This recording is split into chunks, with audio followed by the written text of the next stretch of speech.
Okay, so I want you to just imagine for a second. You're standing in India, and the year is 1942. The entire world is, well, it's literally on fire. You look over at Europe, it's being torn apart by the Nazis. But if you're in India, this isn't some distant threat anymore. It's right there. It's breathing down your neck. The Japanese army is just sweeping through Southeast Asia with this terrifying speed. I mean, they've taken Singapore, which was supposed to be this, this impregnable fortress. An impregnable fortress, exactly. And then they've taken Burma. So they are quite literally knocking on India's door. And the British Empire, which, everyone grew up thinking was this invincible iron frame that held the world together, suddenly it's looking very, very shaky. It's a moment of absolute existential dread. But in that dread, there's also this sudden electric crackle of opportunity, right? That's it. The atmosphere inside India was heavy. It was almost suffocating. You have to understand the daily reality for just a common person. Inflation is skyrocketing. So prices for just like bread and rice are going up. They're doubling, tripling. There are acute shortages of essentials, things like rice and salt. And then you have these terrifying rumors circulating, rumors about British scorched earth policies. Scorched earth. That's a military term, isn't it? I mean, you do that to an enemy's territory. You burn it down so they can't use it. And that's the crucial point. That is why the fear was so visceral. Yeah. The rumor, and it was also a reality, was that if the British had to retreat from the Japanese in Bengal, they would destroy their own resources. They'd burn crops, they'd destroy boats, blow up infrastructure, all to prevent the Japanese from using them. But the side effect, well, it would leave the Indian population in Bengal to starve. So there's a total collapse in trust. A complete collapse. People were running to banks to withdraw their money, hoarding gold. The feeling was the British can't protect us, and worse, they might actually sacrifice us just to save themselves. So the social contract is completely broken. And politically, things were just as messy. We had the Cripps mission earlier that same year, 1942. That was supposed to be the solution, wasn't it? The British trying to make a deal. It was supposed to be. Sir Stafford Cripps came to negotiate. But the mission was, well, it was a spectacular failure. And it failed for a very specific reason that really sets up everything we're going to talk about today. Okay. The British were desperate for India's support in the war. They needed the manpower, the resources, the railways, everything. But they were reluctant to offer any real constitutional progress. Yeah. They basically offered a post-dated check. A post-dated check. So what? Help us now, save our empire, and we'll pay you with freedom later. Exactly. And Gandhi famously, though historians debate if he used these exact words, he essentially felt this is a post-dated check on a crashing bank. Right. Why would India invest its blood and treasure in an empire that might not even exist next year? So the talks just collapsed. The British weren't willing to pay the price of self-determination. They wanted a mercenary force, not an ally. So let's just look at the board for a second. You have a failed negotiation, you have a looming Japanese invasion, and you have a population that's angry, hungry, and frankly terrified. It feels like the perfect storm. It was the catalyst. And that brings us to the mission of today's deep dive. We aren't just looking at the famous speeches or, the dates you might have memorized for a history quiz. We are going to unpack the final, chaotic, violent, and incredibly complex 5 years of the British Raj. Okay, so where are we going? We're going from the do-or-die spirit of 1942 through the horrors of a man-made famine, the rise of a military alternative under Subhas Chandra Bose, all the way to the intricate political chess game that ended in partition and independence. It's a massive timeline, and the stakes could not be higher. Let's start with the explosion, August 1942, the Quit India movement. How does this kick off? Because this isn't just another protest, is it? No, this is different. It starts in a small town called Wardha in July 1942. The Congress Working Committee meets, and the mood is heavy. They make a massive decision. They empower Mahatma Gandhi to lead a nonviolent mass movement. But the demand has changed. The demand has completely changed. It's no longer about more rights or dominion status or, please treat us better. The demand is simple. The British must withdraw immediately. And this is the famous Quit India resolution. Technically, the resolution was ratified a few weeks later, on August 8, 1942, at the Gwalior Tank in Bombay. It was proposed by Jawaharlal Nehru. And seconded by Sardar Patel. Right. And the stakes were laid out very clearly. They demanded an end to British rule, but, and this is a nuance people often miss, they also promised that a free India would commit to resisting fascism. So they weren't just saying leave, they were saying let us fight this war as free people, not as subjects. Exactly. They wanted to be partners in the fight against Japan and Germany, but only as equals. They weren't going to be cannon fodder for the empire anymore. And this is where Gandhi gives that slogan that everyone knows, do or die. Do or die. Karenjia Marenj. It signaled a fundamental shift in Gandhi's psychology. This wasn't just civil disobedience anymore, it was a final push. His message was that they would either free India or die in the attempt. The time for compromise was over. But what's so fascinating is how strategic he was. He didn't just give a big speech. He gave specific instructions to different layers of society, didn't he? He did. He was strategizing for a total societal shutdown. He was targeting the machinery of the state itself. So let's unpack that. Who was he talking to? Okay, so take government servants. He didn't ask them to quit their jobs immediately, which is what he had done in previous movements. No, this time he asked them to stay in service, but pledge their allegiance to the Congress, not to the crown. That's insidious. In a brilliant way. You're asking for insubordination from within. It is. And then he told soldiers, do not fire on your fellow Indians.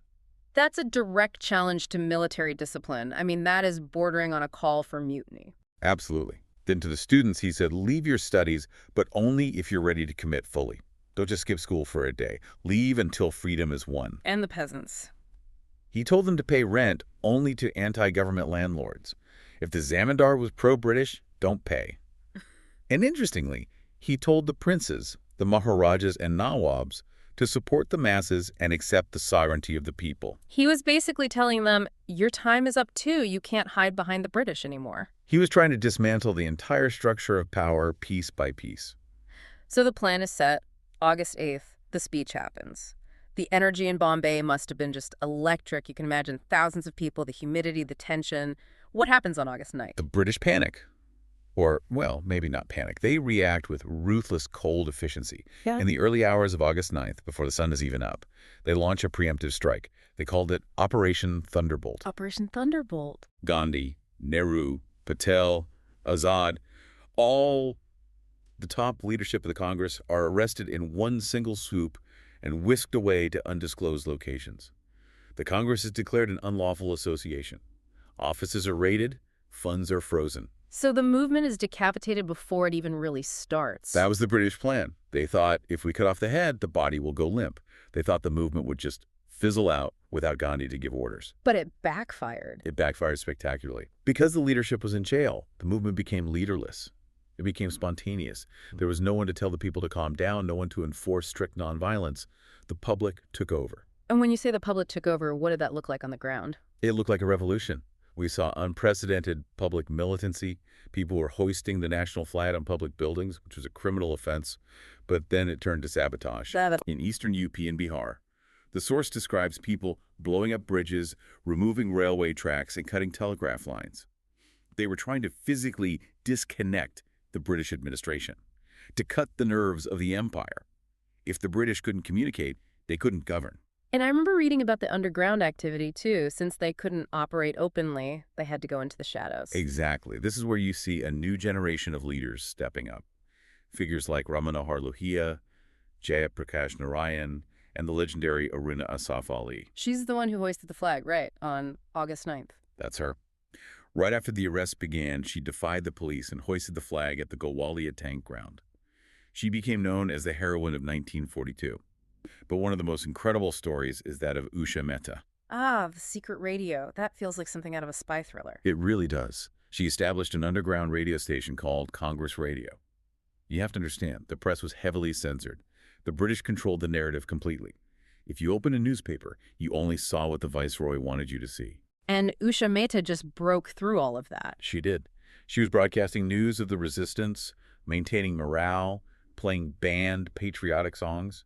And technically, it was a cat-and-mouse game. They had to keep moving the transmitter to different safe houses in Bombay to avoid being triangulated by the police detection vans. That is high-stakes espionage. I mean, if she'd been caught, that would have been treason, wouldn't it? Oh, absolutely. Years in prison, hard labor, potentially worse. But she kept the voice of the movement alive when the leaders were silenced. And this wasn't just protests and radio broadcasts, right? In some places, British rule actually completely collapsed. The map of the empire literally had holes in it. That is the most remarkable part. They formed parallel governments. The locals called them Prati Sarkar. These weren't just mobs taking over a street for an hour. These were functional administrations. They replaced the British state with their own. Okay, give us some examples. How does a parallel government actually work? Take Obelia. In August 1942, under a local leader named Chittu Pandey, they stormed the jail, they released prisoners, and they ran the district for a week. The British administration just evaporated. The collector had to surrender power. For a whole week. Then you have Tamluk in Bengal. They set up a Jatiya Sarkar, a national government, that lasted from December 1942 all the way to September 1944. Wait, that's almost 2 years. That's not a riot. That is a new state. 2 years. And they were sophisticated. They had their own Vidyavahini's armed lightning brigades. They did cyclone relief work. They gave grants to schools. They distributed food. They proved they didn't need the British to run a civilized society. And what about Satara? In Satara, Maharashtra, the Prati Sarkar, led by Y.B. Chavan and Nana Patil, was incredibly organized. They set up village libraries and Yaidan mandals. People's courts. Yes. Instead of going to the British courts, which were expensive, slow, and biased, you went to the Nyadan Mandal. They settled disputes quickly and fairly. They even organized Gandhi marriages, low-cost weddings, to break the stranglehold of dowry and caste restrictions. I mean, they were building the society they wanted to see right there in the middle of the war. And in Ahmedabad, the source mentions an Azad government. Yes, run by young socialists. They collected taxes, ran a police force, and even had an intelligence unit. It was arguably one of the most sophisticated underground civic governments in the entire freedom struggle. It showed that the British claim that India faces chaos without us was a complete lie. But the British didn't just stand by and let this happen. The crackdown must have been absolutely brutal. Draconian. It was a war on the population. The source estimates the death toll at around 10,000. They used lathee charges, tear gas, and this is shocking. The machine gun crowds from the air in some places like Patna and Monkshur. From the air. From airplanes. They imposed collective fines, meaning if a wire was cut near a village, the whole village was fined. They conducted mass floggings. It was state terrorism designed to break the will of the people. And in the middle of all this violence, Gandhi does something characteristic. He goes on a fast. February 1943. He's in jail at the Aga Khan Palace. The British kept demanding he condemn the violence of the people. They wanted him to say, "Stop this. You are being bad," to delegitimize the movement. But he flips it on them. He turns it around completely. He says he's fasting against the violence of the state. It was a moral jujitsu move. It shifted the blame back onto the British. It boosted morale massively and exposed British authoritarianism to the world, especially to the Americans, who were watching closely and pressing Churchill to give India its freedom. While this political fire was burning, there was a literal tragedy unfolding in Bengal. We have to talk about the famine of 1943. This is the darkest hour of this entire period. It's just heartbreaking. While the Quit India movement was being suppressed, southwestern Bengal was starving to death. The numbers are staggering. Somewhere between 1.5 to 3 million people died. 3 million! That's the population of a major city just wiped out. And the source is pretty clear on the causes, right? This wasn't just a case of bad weather. No, not at all. It was largely man-made. There were natural factors, sure, a cyclone in Midnapore, some crop disease, but the administrative failure was criminal. How so? Remember that scorched earth policy we talked about? The boat denial policy meant they confiscated thousands of boats from Bengalis so the Japanese couldn't use them. But those boats were how people moved food. They broke the supply chain. And where was the food going? The British redirected food supplies to feed the army. They halted rice imports from Burma because of the Japanese occupation. But worse, there was gross mismanagement and profiteering. Traders were hoarding grain, and the government did nothing to stop it. So people were starving while others were making money off it. Exactly. And rationing was introduced way too late, and only in the big cities like Calcutta to keep the war effort going. The rural areas, Tamluk, Kantai, Noakhali, were just left to rot.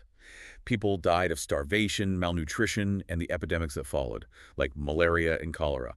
It was a famine of purchasing power. Food was there, but the poor couldn't afford it, and the government wouldn't give it to them. It really highlights the callousness of the colonial administration. They prioritized the war over the people they were ruling. Now, while Gandhi was in jail and Bengal was starving, there was another path being forged outside India, the path of Subhas Chandra Bose. Subhas Chandra Bose offers such a fascinating counter-narrative to Gandhi. If Gandhi was the soul of the movement, Bose was the sword. He was brilliant, wasn't he? A Cambridge student resigned from the civil service? He did. He refused to serve the British, and he was actually the president of the Congress in 1938 and 1939. But he and Gandhi just did not see eye to eye. No. It's a classic ideological clash. Bose was a socialist, a secularist, but crucially, he believed in armed resistance. He didn't think nonviolence alone would drive the British out. He famously said, "You don't get freedom, you take it." So he splits from Congress. He resigns for the presidency after a split with Gandhi and forms the Forward Bloc. Then in 1941, he pulls off this daring escape from house arrest. And where did he go? He went to Germany first, hoping for Axis support against the British. It's a very controversial move, allying with fascists to fight imperialists. He met Hitler, but realized Germany wasn't going to be much help. So then, he made a perilous submarine journey to Japan. And that's where the Indian National Army, the INA, comes into the picture. The INA, or Azad Hind Fauj. Now, Bose didn't start it. It was originally organized by an Indian officer, Mohan Singh, using Indian prisoners of war who had been captured by the Japanese in Malaya. And there was another Bose involved too, right? Rash Behari Bose. Yes, a veteran revolutionary living in Japan. But it was Subhas Chandra Bose who gave the INA its soul. He takes charge in 1943. He does, in Singapore. He sets up the Provisional Government for Free India. He declares war on Britain and the USA. And he gives his own legendary slogan, "Give me blood and I will give you freedom." Chalo Delhi. On to Delhi. He electrified the Indian diaspora in Southeast Asia. The organization of the INA was pretty advanced too. They even had a women's regiment, didn't they? They did. The Rani Jhansi Regiment, led by Captain Lakshmi Swaminathan. It was symbolic of the total mobilization Bose envisioned. He wasn't just building an army, he was building a government in exile. He moved their headquarters to Rangoon in January 1944 to prepare for the invasion of India. And they even administered territories. The Andaman and Nicobar Islands, which the Japanese handed over, Bose renamed them Shahid, Martyr, and Swaraj, self-ruled dweep. And they actually crossed the border. This wasn't just talk. Oh, they did. In March 1944, the INA crossed into India. On April 14th, Colonel Malik hoisted the INA flag at Moirang in Manipur. For a brief moment, they were on Indian soil, fighting the British. Imagine the symbolism of that for an Indian soldier who had spent his life saluting the Union Jack. But it didn't last. No. The Imphal campaign was a disaster. They faced severe shortages of supplies, the monsoon was brutal, it washed away roads and supply lines, and frankly, they faced discrimination from their Japanese allies who treated them as secondary troops. So they were stopped. They were stopped at Kohima and Imphal by British Indian forces. When Japan surrendered in August 1945, the INA's dream just collapsed. And Bose himself. The source states he died in a mysterious air crash in Taipei on August 18, 1945. Yeah. A tragic end to a fiery life. But here's the irony. Even in death, Bose and the INA weren't done. In fact, you could argue they became even more dangerous to the British after the war than they were during it. That is the great twist of history. The British made a massive tactical error. They decided to hold public trials to the INA prisoners, Prem Kumar Sehgal, Shahnawaz Khan, and Gurbaksh Singh Dhillon. And they held these trials at the Red Fort in Delhi. They probably will display them as traitors, and everyone will see that loyalty to the king is the only way. Precisely. They want to humiliate them. But instead, India saw them as patriots. Well, Look at the names. Sehgal, a Hindu, Khan, a Muslim, Dhillon, a Sikh. It became this powerful symbol of unity. and everyone rallied behind them. The entire country, the Congress, the Muslim League, the RSS, the Akalist groups that usually hated each other, all supported the INA. You had INA Day and INA Week. And the legal defense team was a who's who of the freedom struggle. Vallabhbhai Desai, Tej Bahadur Sapru, and even Jawaharlal Nehru, who hadn't practiced law in years, put on his robe to defend them. It was political theater of the highest order. And the British realized something terrifying. What was that? That the Indian Army, their ultimate tool of control, could no longer be trusted. The soldiers were sympathetic to the INA. The bedrock of the empire was crumbling. And that sentiment just boils over into the winter of 1945-46. We see these three upsurges. Right. The tension was snapping. First in Calcutta in November 1945 over the INA trials. Students clashed with police. Then again in February 1946 over the sentencing of Rashid Ali, another INA officer. But the big one, the one that really shook the empire to its core, was the Royal Indian Navy Mutiny. February 18th, 1946. The ratings, that is, the sailors on the HMIS Talwar. It started over something basic. Bad food and racial discrimination. The British officers called them coolies and beggars. But it turned political instantly. 1,100 sailors struck work. And the visual here is powerful. Incredibly powerful. They took down the British ensign and hoisted 3 flags tied together: the Congress tricolor, the Muslim League crescent, and the Communist hammer and sickle. That is an unbelievable image. The 3 major political forces knotted together in rebellion. It spread like wildfire. Bombay, Karachi, Madras. The sailors were attacking British symbols, seizing ships. They pointed the ship's guns at the gateway of India. The British realized they were sitting on a powder keg. If the army joined the Navy, the British would be massacred. But here's the nuance. Congress didn't support the mutiny? No, they didn't. Really? Why? You'd think they'd be cheering this on. Vallabhbhai Patel and Jinnah actually persuaded the ratings to surrender. Congress leaders, especially Gandhi, were concerned about the chaos. They were negotiating for power, and they didn't want to inherit a country where the armed forces thought mutiny was an acceptable way to solve problems. So they wanted a disciplined transfer of power, not a breakdown of law and order. Right. They feared a red revolution or just total anarchy. Speaking of negotiations, let's get into the political deadlock. While the streets were burning, the politicians were in these rooms trying to figure out what the new India would look like, and it wasn't going well. It was a series of failures. We have to rewind slightly. In 1944, you had the Rajagopalachari formula. See, Rajagopalachari proposed a plebiscite, a vote for Muslim-majority areas in the northwest and east. That's a huge concession. It's Right. basically acknowledging the possibility of Pakistan. It was. Gandhi backed it, but Jinnah rejected it. Why? That sounds like exactly what he wanted. Jinnah played a very long game. He wanted the two-nation theory accepted in principle first. He didn't just want to vote. He wanted the acknowledgement that Muslims were a separate nation, not just a minority in India. He also objected to the idea of a common center for defense and commerce, which the formula proposed. He wanted full sovereignty. Okay, so that fails. Then came the Wavell Plan and the Shimla Conference in 1945. This was an attempt to form an interim government. The plan was to have an executive council that was almost entirely Indian, with equal representation for caste Hindus and Muslims. Sounds fair on paper, so why did it crash? Jinnah played hardball. He demanded that all Muslim members of the council must be nominated by the Muslim League. He essentially denied the Congress the right to represent any Muslims. But Congress had a Muslim president at the time, Maulana Azad. Exactly. Jinnah was basically saying Azad couldn't be on the council as a Muslim representative. He wanted to be the sole spokesman for Indian Muslims. It was an attempt to delegitimize Congress's claim to be a secular national party. And Wavell, the viceroy, gave in to this. He did. He effectively gave Jinnah a veto. When the conference failed, it boosted Jinnah's stature immensely. He showed he could stop the entire process cold. And we see the proof of that in the elections of 1945 and 1946. The results were stark. Congress swept the general non-Muslim seats, 91% of the vote. But the Muslim League, they won all 30 reserved seats in the Central Assembly and 86.6% of the Muslim vote. So the middle ground had just vanished. You were either with Congress or the League. The polarization was complete. The electorate was divided on communal lines. And into this divided house comes the cabinet mission in 1946. This was the British government's final real attempt to keep India united. Who are these guys? Pethick Lawrence, Stafford Cripps, he was back again, A.V. Alexander. Their goal was to organize the transfer of power. And importantly, they initially rejected the idea of a full Pakistan. Wait, they rejected. Yes.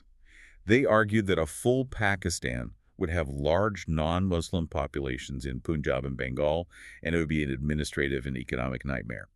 They also worried about defense splitting the army would leave the subcontinent vulnerable, so they proposed a grouping plan. This is the Group A, B, C thing. Can you unpack that for us? Because it gets confusing. Okay, think of it as a 3-tier system. You have the Union at the top, which is very weak. It only controls defense, foreign affairs, and communications. Then you have 3 groups of provinces. Okay. Group A was the Hindu-majority provinces like UP, Bihar, Bombay. Group B was the Muslim majority in the northwest Punjab, Sindh. And Group C was the Muslim majority in the East Bengal, Assam. It sounds like a really loose federation. It was. The idea was to give Muslims autonomy within a united India, a Pakistan within India, essentially. But the devil was in the details. The Muslim League thought the grouping was compulsory, that provinces had to join these groups. They saw groups B and C as the foundation of a future Pakistan. In Congress? Congress thought it was optional, that a province like Assam, which had a Congress government, could choose not to be in Group C, which was dominated by Bengal. So they both accepted the plan, but they accepted different interpretations of it. This is not going to end well. Precisely. It was a house of cards. And it collapsed when Nehru gave a press statement in July 1946 saying that grouping might not happen and that the Constituent Assembly would be sovereign. Jinnah interpreted this as Congress planning to dismantle the protections for Muslims once the British left. He felt betrayed. So what did he do? On July 29, 1946, Jinnah withdrew his acceptance of the plan and called for direct action. Direct Action Day, August 16th, 1946. This is where the politics turns into bloodshed. It was the Great Calcutta Killings. The League called for action to win Pakistan. We will have either a divided India or a destroyed India, Jinnah said. The result was days of horrific communal rioting in Calcutta, mobs roaming the streets, massacres. The police, under a Muslim League provincial government, were largely inactive. And it spread from there. It spread to Noakhali, where Hindus were targeted, then to Bihar, where Muslims were targeted, and to Bombay. Thousands died. The possibility of a united India was basically drowning in blood. And yet they still tried to form an interim government in September. They did. Nehru headed it. But the Muslim League stayed out at first, then joined in October. But they didn't join to govern, they joined to obstruct. Liaquat Ali Khan, the League leader, became finance minister. He basically blocked every move Congress tried to make. If Nehru wanted to appoint a peon, Liaquat Ali Khan would say no. It was a paralyzed government. They couldn't agree on anything. It sounds like the British just wanted to get out at this point. They were looking at the mess and just checking their watches. That is exactly right. The Labour government in the UK was broke after the war. They couldn't afford to hold on to India anymore. On February 20, 1947, Prime Minister Attlee announced a deadline. The British would leave by June 30, 1948, come what may. That's an ultimatum. It was. Agree or we leave you to chaos. And they sent a new man to get it done. Lord Mountbatten. Mountbatten arrived with a clear mandate. Get us out. He was charming, decisive, and very, very fast. He replaced Wavell. He quickly realized the cabinet mission plan was dead. He saw the violence, the deadlock, and he decided that partition was the only way to avoid a total civil war. So we get the Mountbatten Plan on June 3rd, 1947. The June 3rd Plan. The key innovation here, which was actually suggested by VP Menon, a brilliant Indian civil servant, was to transfer power immediately as dominion status. This meant they didn't have to wait for a constitution to be written. They could just hand over the keys and leave. It sped everything up. And the plan laid out exactly how the split would happen. Yes. The legislative assemblies of Punjab and Bengal would vote on whether to partition their provinces. If they voted yes, which of course they did, those provinces would be sliced in half. West Punjab to Pakistan, East Punjab to India. Same for Bengal. And there were referendums in the Northwest Frontier Province and Sylhet. And the date was moved up. Drastically. Instead of June 1948, Mountbatten set the date for August 15, 1947. He cut the timeline by 10 months. He wanted to escape the responsibility for the escalating violence. He wanted the British out before the explosion, not during it. Why did Congress accept this? They had fought for unity for decades. Gandhi was heartbroken, right? Gandhi was devastated. He was sidelined in these final negotiations. But Nehru and Patel were exhausted. The interim government was failing. The riots were out of control. They feared that if they didn't accept partition now, the country would balkanize.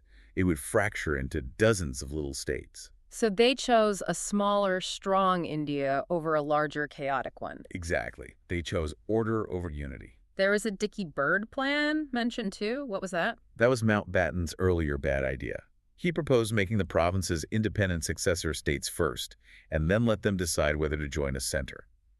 Nehru saw the draft and absolutely exploded. He said it would lead to the total disintegration of India Plan Balkan. Mountbatten scrapped it immediately and went with the June 3rd plan. So the lines are drawn, and Sir Cyril Radcliffe is brought in to draw the borders. A man who had never been to India. He was given 5 weeks to draw lines through villages, rivers, and communities that had existed for centuries. He was working with outdated maps and census data. And here is a scandalous detail. The Radcliffe Award, the map of the new borders, was ready by August 12th. Okay. But Mountbatten kept it secret until August 17th, 2 days after independence. Why? That seems incredibly cruel. So people didn't even know which country they were in on Independence Day. It was calculated.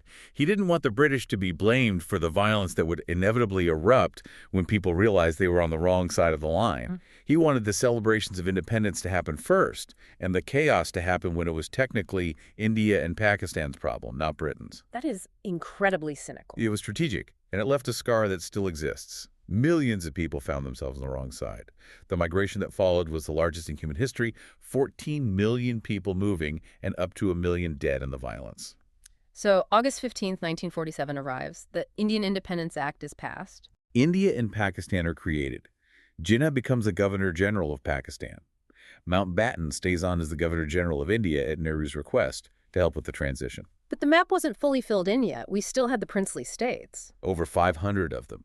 The instrument of accession was the tool. By August 15, almost all of them had signed up, handing over defense, foreign affairs, and communications to the center.